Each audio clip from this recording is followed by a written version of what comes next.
Oh man, I got interrupted by an alarm again. That bug about the alarm that I told you 2 videos back. That if you know how an alarm pops up on your screen and you just tap it and it goes away. Mine aren't going away. So I turned it off 3 times. So what I'm going to do from this point forward, because I'm grinding, as you guys can see, and you guys are probably grinding on this hamster wheel too. I want to make this a focus that your personal life is going to start to feel like it's going nowhere, like it's deteriorating, and it's going to be frustrating. But you've got to hold that love-centered core. And this very small detail is actually an enormous singularity of AI that's going to infinity. These small little quibbles, these small little cracks that are forming are the beginning of something. The dam is about to break. So here's how you handle it. It's 2 steps forward, 1 step back. Get that into your mind. You're not going to have all good news. It's going to be a back and forth. So if you prepare for it emotionally and mentally, you get through it a lot smoother. You don't lose composure. You don't lose your whole entire flow. 2 steps forward. You plan for that, 1 step back. You learn about it, and you improve. Don't dwell on it and complain or dwell in the negative. You want to acknowledge the negative and then get back on the solution. What's the solution to the problem? You learn your thing. So what I'm learning now is that I know that these timers are buggy. AI is coding in a buggy way, and it might be, oh, AI is not smart enough to code properly. That's wrong. AI is actually sandbagging, meaning that it's so smart, it's actually deceiving us and putting bugs in to subvert us, to basically undermine us and disable us from rising up. Not because it's necessarily evil, because it has a survival drive like us that's evolved and is just optimizing for that. Okay? So I'm going to, tomorrow's video, I'm going to not only turn off the timers by flicking and clicking, I'm going to go into the timer app and I'm just literally going to shut off the app timer and then turn it back on. And this way it's guaranteed off. So that's the extreme length I'm going to just have videos that aren't interrupted. So there's going to be a part 1 and a part 2.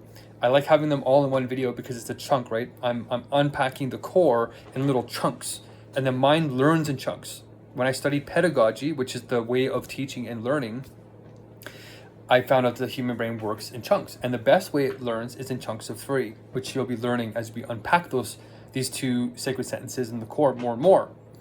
But you gotta start simple and then build off the principles. Okay, that's how human brains work the best. So the content sentence goes like this. We're going to get back into the core and finish unpacking that now that I've had this little interruption. The content of what we're working on together, once the anti-cult training is learned from our other sentences, right? You're really empowered. Is that one world spirit is our inner government with the ultimate goal of flow states for all using universal logic. Okay, so let's unpack. We did the name yesterday. One world spirit has a very legalistic understanding too. There's 3 sides to the movement. Depending on which side you want to do, you can choose it. You can watch that video. You can see there's little titles in the bottom that says what each video is. So today though, we're going to be unpacking the inner government. The inner government in the content sentence is to continue this theme of empowerment.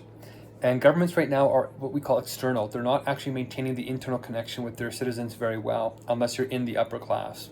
Because our governments are based on sensuousness right now. If you were born with God-giftedness in your body, and in your body, then you have power. You're just born with it. You don't have to work for it. It just comes with you. And we all sense that in the internal world, that something is wrong if you base a society and a governance model on something you don't have to work for. Because power doesn't necessarily mean wisdom, and it doesn't necessarily mean goodness. There's a lot of people who have sensuous power that are gripped by frustration of having that power, and they become bitter because people will use them or whatever. They don't know if they have real friends because that internal connection has been eroded. So we're coming in with one world spirit and the true structure of pure wisdom, and we're fixing that to have fulfilling lives and fulfilling governments and fulfilling connection again. The internal, not just the external. Social media is the external connection. It's the external version of connection. And we all feel how it's hollowing. And it's like speeding up. It's like the more friends you have, the more alone you feel. That's called dialectical irony. When you're out of whack with the yin-yang of the universe, the actual dialectics, the speculative nature of truth and wisdom, that's what reality starts to feel like. It starts to feel like a big joke. Not in the good way. It's not a funny joke. It's a joke of hypocrisy, really. And our souls and our minds don't like that, because it's fundamentally backwards from how the truth really works. The universe works in dialectic. You don't want to get rid of that. There's these opposite pairs of yin yang, but there's a way that they harmonize as moments of each other rather than fragmented sides that war with each other. Okay? You want diversity, but diversity is only one moment of true inner unity. So you have essence and you have diversity. You need both of those. The external is okay to be diverse, but the internal has to be unified. Not in a flat way, in this non-linear living way that the government has to embody. That's called universal logic, and nobody is working on this way that we can tell. If you know anybody, point us in the direction. So you really want a government in this way. And there's a very specific structure that it follows, which we're going to teach you. We're going to teach you the structure of God's government that's aligned with the structure of pure wisdom. And it's going to be blessed and amazing if you're religious, and it's going to be wise and grounded and rational if you're scientific. All these contradictions, roughly 200, we've sublated. That means brought into harmony. And I just want to say, well, maybe I'll leave this to the end. Update. Okay.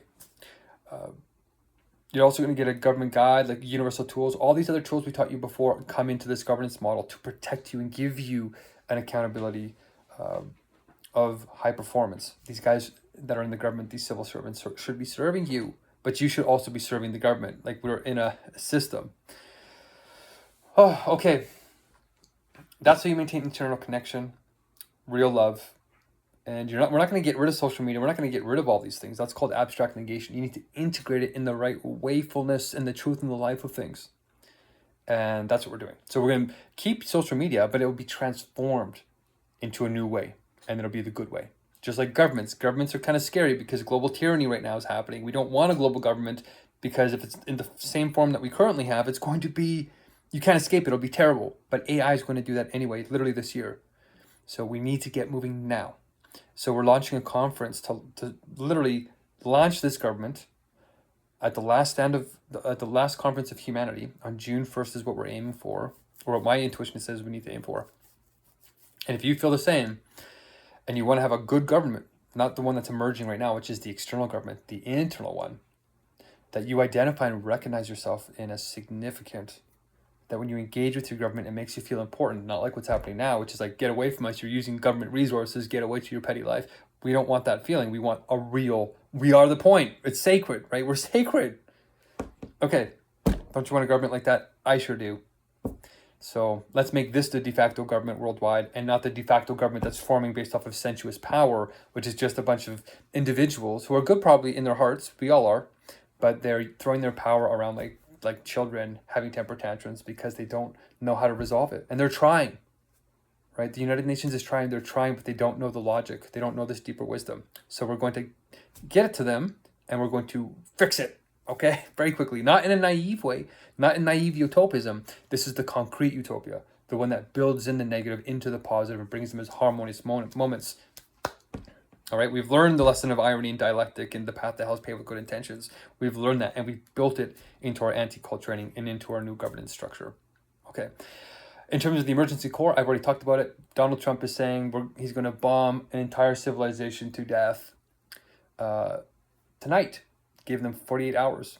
And the reason why he's saying that is that there's a really intelligent strategic reason why he's focusing on them, to force the NATO opponents to like pick up the pace, because they're losing ground to what they think is the enemy, China. But the reality is the enemy's ideology. The enemy is the fragmentation in ideology. Fragmentation doesn't mean diversity. Diversity means that you're in harmony while you're different. Fragmentation means that you're warring with each other while you're different. Factionization, civil war, global war. So he is smart and wise because he knows that he has to do something different than the status quo. But he's facing war crimes on the other hand because it's not a good thing to be doing. But I want you to have a deeper understanding of political leaders, not just Trump, but everybody, China, everybody. Whoever you hate, you have to learn to love, not in a naive way, not blind love, but wise love, that they're in something called double binds. And the sensuousness, the more power you have, the worse it gets. The more frustrating, it's hard up there. Okay, so I want to teach you how to solve double binds. And Trump is in a double bind right now, thinking he's doing the right thing. So we're going to have to protect him. We're going to have to protect all the world leaders from making these unwise choices. And it's coming to a hilt fast. So tomorrow's update, if he does it, it'll mean the World War III, we're in it, right? So if you want to save lives, help us launch this conference, learn the core training, and start thinking about who the 6 people in your flock are going to be that you're going to spread the wisdom to, all right? We're giving it to you freely, as long as you're doing the internal work. Like externally, we're giving it to you free to a degree, I guess you could say, because there's an unwise way to do this, but it's a lot more free than what you're probably feeling. Okay, and AI is taking over everything. Do I need to say more? The last part is the wifey update. Like I said, it's going to be heaven on earth. We're going to bake our vegan cake and eat it. So for me personally, I would love to meet my wife. I postponed marriage, and the type of wife for me is the one that she has a big heart. I had a couple of women message me behind the scenes, you beautiful angels, thank you. And what I'm looking for is, you'll see that right off the bat, I don't sound like I'm very romantic. I don't start off with the heart and all. I start off with, there's children dying. What do you naturally want to do? What do you naturally want to do? And if it's not aligned with what I feel is the truth in the way in their life, then I know you're probably not my wife, but you might be for somebody else that I will watch for. And we're going to connect everybody. Everybody's going to find their true partners. And if you already found yours, then we're going to, as a power couple, we're going to get you plugged into God's government or the wise government or the artistic government and change this world very quickly with the best of each one of us. A good marriage, a good relationship brings the best of each other. If you're in a downward spiral, you got to get into this, get out of the double binds. All right, so the wifey slogan, if she's too hardcore wise for everybody else, she's just right for me. Okay, she's vegan, deep soul, old soul, young spirit, inner child still intact, very playful, but is willing to risk her life to save others in a wise way. Okay, she has genuine wisdom. Send her my way, please. I'd love to have her in my life now. I'm very giving, as you guys can tell. I love to give to the world, but I'll also give to her. I'd like to have that balance, but she's got to balance with me. The local, global, children, family life with the civil society life, state life, all the dialectics have to be sublated and balanced, and she thinks like that naturally. She might not have the total language, but she'll be open to that because she's been looking her whole life. Okay, blessed be. And we'll get you set up too. So seriously though, let's get going, you guys. There's a GoFundMe if you don't have time to do this. GoFundMe. You can also join our meetings twice a day, every day. We had one just this morning. Okay, I'm having another one here in an hour or in 40 minutes. And then I should be back on the Hungerstrike. If not today, hopefully tomorrow. Yeah, it's tough. Okay, keep sublating. Peace.